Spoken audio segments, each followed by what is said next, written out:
না, অনুপস্থিতির ব্যাপার যেটা আফটার অ্যাসেম্বলি ইলেকশন 2026, সেটা হচ্ছে যে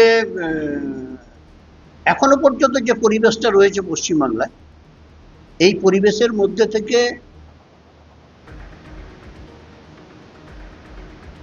তাদের সেখানে পৌঁছানোটা একটা বড় সমস্যা ছিল। বিভিন্নভাবে হেকেল করা, বিভিন্নভাবে মানুষকে আক্রমণ করা, বিভিন্নভাবে গালিগালাজ, ডিম ছোড়া ইত্যাদি, ইটপাটকেল ছোড়া ইত্যাদি, এই যেটা চলেছে, এই পরিবেশটা কখনো ছিল না এই বাংলায়। খুব সোজা কথা, 2026-এর বিধানসভা নির্বাচনের পরবর্তীতে এই পরিবেশটা তৈরি হয়েছে।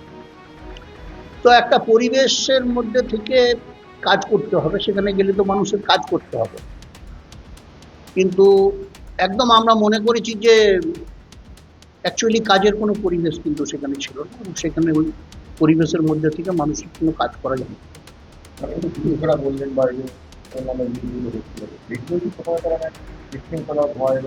না, স্বাভাবিক, কোনো ভদ্রলোক এটা চাইবে কেন যে এটা হোক?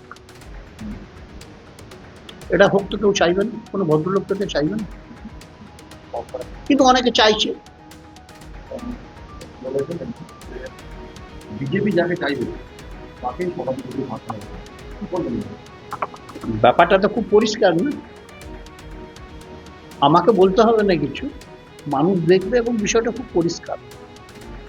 সোকল্ড ভালো তৃণমূল এবং বিজেপি তারা যে সিদ্ধান্তটা নেবে সেটাই হবে।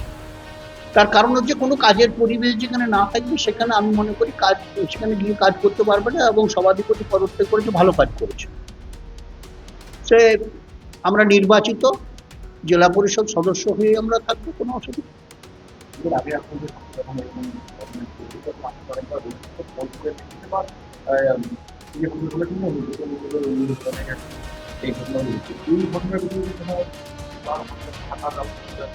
আমি একটা কথা বলি, এটা আমি মানে এই সংবাদ মাধ্যমও জানে খুব ভালো যে বিগত প্রায় 1.5-2 বছর ধরে আমার সঙ্গে একটা বিরোধ চলছে। তখন ইলেকশনের আগে থেকে, ইলেকশনের অনেক আগের থেকে এটা চলছে। একটা বিশৃঙ্খল পরিস্থিতি বোলপুর থেকে তৈরি হয়েছে, সেটা আমি আগেও বলেছি, এখনো বলছি, আমি তো অস্বীকার করছি না।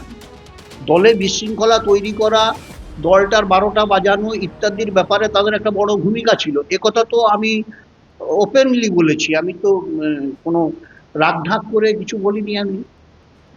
তো এখানে আমার একটা বলার হচ্ছে এটাই যে দিদি এগুলো জানেন, সবই দেখেছেন, আমাদের সর্বভারতীয় সাধারণ সম্পাদক অভিষেক বন্দ্যোপাধ্যায় জানেন।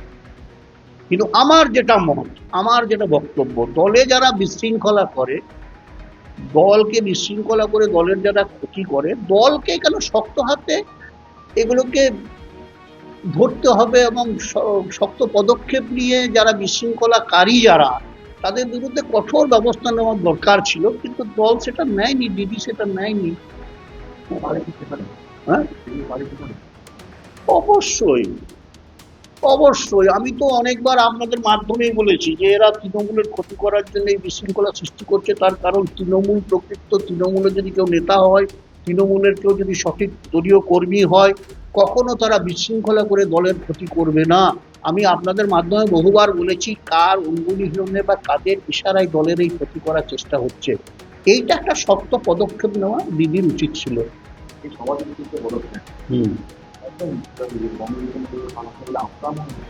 আমি কি বলছি, সারা বাংলায় যেটা চলছে, সোকল ভালো তৃণমূল, বিজেপি, এদের আলোচনা সাপেক্ষেই সবকিছু হচ্ছে।